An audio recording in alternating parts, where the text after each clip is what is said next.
Now in this age of AI, people are worried, like, who am I? What is my role? And I'm sure you deal with this all the time, and they're asking themselves these questions. Our projects took months to do. Right. And now these projects are taking days. We all have this powerful tool, AI, in our back pocket. Right. And how do we use that? How you use it and I use it and you use it is going to be different. If you ask a good question, you're going to get a good answer. If you ask a bad question, you get a bad answer. And you decide how you're going to use that answer to become a better professional. I am using AI every day in a new way to take that further. So this is all in real time. Yes. Right? Which is the way us people in technology have to live. It's all, you're flying the plane while you're building it, so to speak, no matter what category or industry. You kind of see yourself fitting into this box. We all have to look inwards and say, wait a minute, what am I doing? For so many years I've been on autopilot, right? This is how you're supposed to rise to your next level in your career, or this is what you're supposed to do, and this is changing everything. This is totally upending how we think. When you tap those different sides, you can actually elicit ideas and concepts and theories that could help you come up with a unique idea. Hi, this is Asha Saxena. I'm a tech entrepreneur, professor at Columbia University, a best-selling author for The AI Factor and The Digital Human Advantage. I'm 𝗶𝘁𝘁, CEO and founder of Realm Global, a community for the most elite real estate professionals in the world. So this podcast is going to touch upon artificial intelligence and luxury. But most importantly, it's going to talk about how it's redefining luxury in today's day and age. I'm so excited to learn more about how we protect our most precious assets, our relationships, using technology and artificial intelligence. Really think about the culture and, most importantly, the human potential. I welcome you all to continue listening and participating. Welcome to Intelligent Luxury. Welcome to Intelligent Luxury, another episode talking about luxury and artificial intelligence. What a great mix of technology and something that we do every single day is engage with luxury. So for that, we have Laura and Abigail. Welcome to the show, and I'm looking forward for this conversation. I am too. So I am so happy to have you both here because we're going to flip the script a little bit, and I am going to interview these two amazing women because they are really powerhouses both in the world of thought leadership, AI, luxury, but I think even more important is the human side to where all of this is going, where the big picture is, and where we can really still find the best of ourselves in all of it. But, just to kind of give us a little bit of you, because Abigail, you are a very special guest, but tell us a little bit about you. You worked with Google, you have had your own podcast, The Human Code. Tell us a little bit about your world at Anthropology and what you've been working on. Sure. Well, thank you so much for having me. I'm so honored to be amongst both of you, host and guest, but also host as well. Yes. I love the flipping the switch thing. I think that's awesome. So you mentioned it before, but I actually studied social anthropology, which I have taken throughout my career. It's been like a leitmotif throughout my career. So if you think about it, anthropology is the study of why people do what we do, like why we eat what we eat or wear what we wear. I actually studied economic anthropology. In that case, it's like how we value things, right? Super interesting. And then I was in advertising. And as a brand strategist, I had to understand, why people buy what we buy. Everything from Cheetos to luxury products to insurance, right? And those answers to the whys were often profound and game-changing. And so I was always interested in human beings, not at the surface level, but at a very, very deep level. And then I end up at Google, and I thought, oh my gosh, sir, how am I going to last here, right? I had such imposter syndrome. Here I was in this tech space, in the sales org in a tech space, and I thought, oh man, I don't really know a ton about technology, but I knew a lot about anthropology. And what I had seen is that here you have this industry where you had a lot of data, and that was amazing, right? At that time when I started many, many years ago. And what I call the what, you knew what people were doing, but you didn't know why they were doing it. right? And so my thinking is, well, if we could understand not just what people were doing, but why they were doing it, we could that much more easily get to the how. I could help my clients really understand how people engage with these platforms, so I could help them really create for them too. I spent so many years at Google really trying to decode that why. I actually sent anthropologists into the field to understand that. And so throughout my career, I've realized that when we really understand what human beings need and aspire to, and by the way, they're not going to say it in a survey. Right. They're not going to Exactly. say it to your face. You have to really dig in. You have to analyze it. But once you understand that, the world opens. Yeah. You know how to communicate with them. You know what technologies to create for them. You know what kind of products and brands to create for them. And so I've just loved it. I was fascinated with it, and I realized this is my ticket. This is like the key. So then I developed a podcast because I was so interested in very creative people, particularly at the time from the Hollywood world, to understand their worlds. Now I have a newsletter to do the same thing. And really that newsletter is to help people unleash their humanness, because now in this age of AI, people are worried, like, who am I? What is my role? And I'm sure you deal with this all the time. And they're asking themselves these questions. And my feeling, again, is to go back to our core, go back to our humanness. Now we can spend time actually really unleashing that, and really unleashing that unique humanness that we have in all of us. And by the way, AI is not just facilitating that by taking away a lot of the technical stuff that we used to have to deal with, but it's actually also a tool to enable us to really explore that even more. Right, and that's what we were talking about a little bit earlier, which was the kind of self-discovery that you can have if you're actually using these tools and experimenting with them in different ways. Yes. You're learning a lot about your own core. Can you speak a little bit to that, Asha, Absolutely. in terms of how that is actually helping now to inform how AI relates back to us, which is so mind-boggling? You know, I have to say, Abigail, you touched upon such an important piece of this puzzle, which is artificial intelligence, which is the data. Yes. You know, we all, as data scientists, we get so excited about data. Yeah. It's like, we've got the data, where can we get more data? Right. Because we are trying to study and understand the humans or the data that tells us, gives us this insight. You know, I worked for 3 decades in technology. And as a data engineer, I was working with databases and building warehouses, and then really structuring the data in a way that we could get some intelligence, some information out of this data. And that was my career.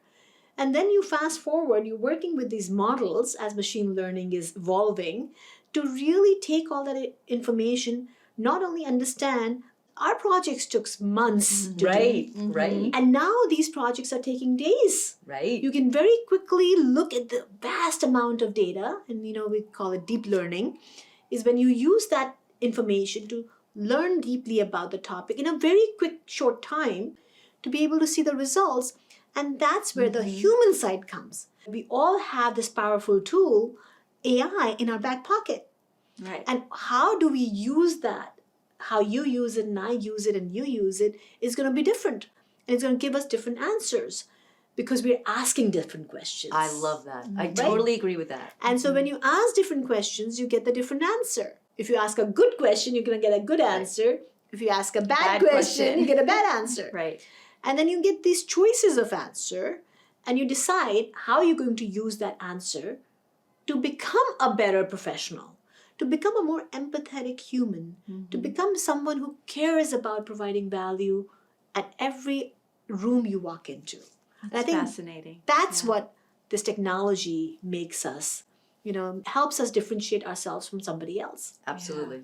So, you know, I think one of the things that I've learned about you, Abigail, is that, you know, and you're actually going to get ready to speak to this at the next Realm conference, which is this expansiveness edge that, you know, sort of takes that human quality and really has a framework around reaching in deeper, connecting a little bit deeper. I'm curious to know how you think that that is playing out in the world of how we're using and engaging in the AI world. Like, what is that self-discovery and how we're using it to understand others better? Yeah. Not just through the data, but through the exercise and the frameworks of leveraging it as a tool. Yes, and I'm asking myself that question. In fact, as I develop this concept, I'm writing a book about it, I'm using AI every day in a new way to take that further. So this is all in real time. Yes. Right? Which is the way us people in technology have to live. It's all, you're flying the plane while you're building it, so to Yes. speak. I definitely see a role there. I mean, first of all, as I mentioned before,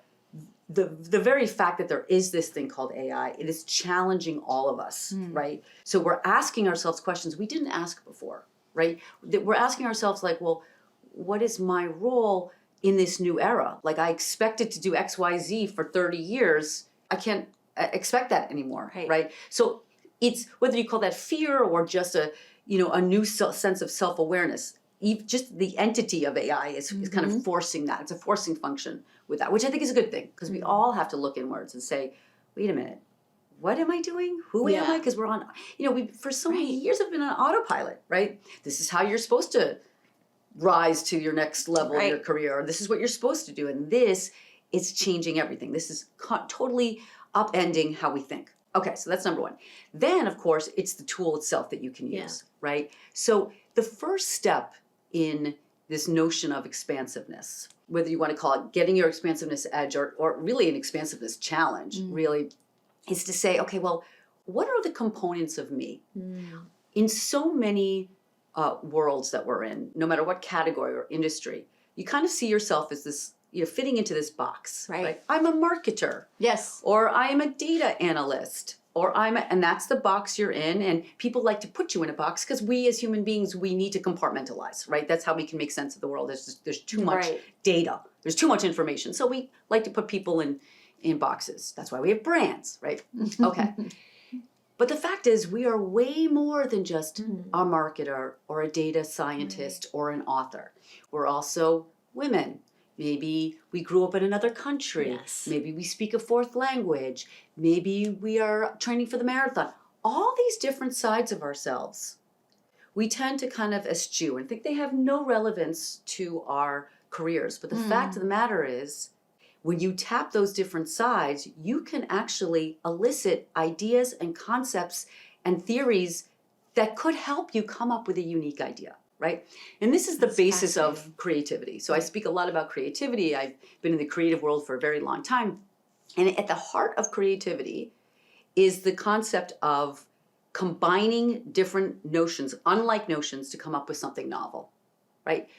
And I'll speak more about that. I don't want to give too much away. I'll speak more about that in the talk, but that's really the essence of creativity. As a math geek, as a science geek, I am zero in design or art. So if you tell me that you have to design a home, I just freeze. Or if you tell me, make your landscaping beautiful, I have no idea what to do. So I'm always calling my landscape designers like, do something with my front yard because I need more color. I'm the same way. And so now he's like, I'll come in 3 weeks. I'll come in 2 weeks. And then he comes, I need to take it back to my design and team and put something together. The world has changed. Now, exactly. Right. And now I just take a picture, upload it to my AI designs and gives me some options. Some options. And I go take it to my landscaper and say, make my garden look like this. Right. And now you can express yourself. And I don't have to be, Now I can be an engineer. Yes. And I'm an artist because I have a help. Right. I can combine my skills to be anything I want. Yes. I mean, what a great world it is that our kids can go to AI Tutor and learn about, science or art or music. And learn it in the way that they can consume. Exactly. Because I think that's another thing that's so brilliant is that we learn in very different ways. Yes. And that self-exploration that I love about AI is that you are learning the best way for you to learn. So now your prompts are better. Now you can go to whichever learning platform you're in and you can say, I need the skimmed down version of this. Yes. Or give me the book of dummies for landscaping, and put it in a way that I can understand, but also visualize. Right. So then you can ask for the images, or you can ask for, how it's interpreting something that you say. And I find that fascinating. So how did you start to use this, you started to use this kind of framework even at Google. Yes. Is that correct? And Yes. that kind Yes. how did that work at an organizational level and then at a team level, and how did that create a different culture or environment? Yeah, well, I mean, the first thing is it's hard for me not to be who I am, right? So in a way, Google had to kind of, accept what I was, right? Which, but that was a great thing because the rest of my team could feel the authenticity, right? So I would bring all these different sides of myself to my management, right? To how I led. And so they would pick up on that and really find that actually quite liberating so that they could do that. But also I did it with my teams, right? So whenever I would build a new team or inherit another team, I would say, okay, tell me more about you, not just like what you did at Google, but like, did you write a book? Did you study XYZ? I would always want to get some people who were just had different sides to them so that they could combine them, and they did. But then it's like expansiveness 10x, because imagine you take all these people within the team who then combine their different sides and then combine the sides together with others' different expansiveness. And then, oh my God, the ideas that you can come up with as a team, and only your team could come up with them because they only have these different sides, right? And then now we have a toolkit like AI to help us go, well, wait a second. So you dabble in coffee on the side and you danced for 15 years. Let's see if there's any kind of skills or notions that you can combine, right? And by the way, to your point too about you can now express all these sides that you didn't even realize you could express, right? That's also amazing. I mean, there is no way I could be writing the newsletter that I have, both from a video standpoint, but also the writing standpoint, without the AI tools that I have. Right. If it were 2 years ago, no way, I would have given up. Because I'm not a writer, I'm not an author. Right? But what AI is helping me do is I have these ideas, I craft them, but it gives me the confidence to express myself because it helps me craft them better. Of course, you're in and you're out and you're in and you're playing and you're teasing You're and you're playing questions. and you're molding. You're molding, right. And of course, there's no question that at the end of the day, it is up to the human being to really shape this, right? But it gives you the clay. One thing that I've observed, there's a series I've done around anthropology and AI with my anthropologist buddy. He's a PhD, so very professorial. His name is Tom. And we've done quite a bit of analysis of AI. And one of the things that he noticed is that what AI does is as he says, hoovers up a lot, like you said, a lot of information, but it's often the most common, popular information, also the most topical information. We have to be discerning enough to go, wait a second, we got to go deeper, a little bit deeper. And oftentimes the insight lies in the outliers. So you got to go and say, no, I don't want the most common response, the most generic response. I want the outlier.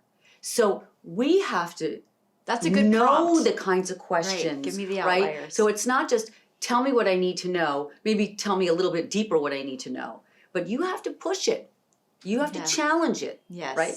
And then so it can challenge you. So it can challenge you, because what I love about, and I said this in the other episode, is that it'll also always ask you more questions. Right. Maybe questions Never-ending. you didn't think to ask. So it's to your point about being a great tool for discovery. It is. But also, you got to play. It's a partner. It's not your source of truth. Right. Oh, I love that. That's a really good way of putting that. And so speaking of the source of truth, because we're getting kind of near the end of this episode here, when we're thinking about AI and luxury, where is that truth? Is it with the human? Is it in our hands? Is it in the world of data? I run these steering committees, AI steering committees, with large publicly traded companies. And generally, the reason AI steering committees are run is because the large organizations have this sensitive data and they don't know which employee or which division might land up leaking the data. So there's a lot of governance that's required around the data. And one of the meetings we were sitting around, and the CEO said something which I thought was really good, and for our viewers to really understand, that AI is a resource. He said, AI is just another resource. Right. It's technology, people, resources. use AI as a resource and show me the money. And I think it's such a simple, Totally. clear Right. message from a CEO is that I'm giving you a tool. Right. Can it make me money? Can it help my company grow? Can I get scale? Right. So when you ask about luxury, artificial intelligence is just another resource. Yes, it's a powerful resource, but how do you use this resource to get ahead? How do you use this Right. resource to make sure that you're adding value wherever you're going? It is never going to replace the human with that emotion, that connectivity. Human sits as a creator, as the architect. Now, as you spoke about, we decide what questions we are asking. Right. We decide how we're using this tool. So the tool is just a tool without Yeah. the humans engaging with it and using it intelligently to really communicate the message, the value, the output for the purpose of Right. helping others. Now, listen, nuclear people used to ask me, aren't you scared of AI? And I said, listen, I'm scared. You can be scared of science. Yes. Nuclear science, chemical, Absolutely. and biology, you could worry about biological weapon, chemical Right. weapon, and AI is another tool. It depends upon humans of how we use this tool, Right. good or bad. Well, this was absolutely fascinating. I can't wait to learn more about the human code and what that means with AI. And Asha, this is fascinating. Your perspective with AI and luxury is just brilliant and visionary. And thank you for letting us have that time And with you today. thank you for being the host today. Yes, and I know. get to It was change fun. Yes, it was exactly. fun to be able I to would- switch places and put you on the spot. I for a love change. it. Thank you so much. And hopefully you continue listening to Intelligent Luxury. Continue listening, continue participating. I always say, make sure you stay curious. Make sure you stay a lifelong learner. This is the time for you to jump in and use this technology for you to stand out. Good luck with that. And thank you for joining. I'll see you next time. Asha Saxena, your host for Intelligent Luxury. Thank you for joining us for another episode of Intelligent Luxury. Asha and I are delighted to continue on this journey with you as we continue to unpack the soul of the transaction and the intelligence of the technology. At its best, luxury is intentional. So are the ideas you choose to engage with. If this episode inspires you or informs you, continue watching, continue listening, continue learning, and be on the path of growth. Thank you for listening. This is Intelligent Luxury.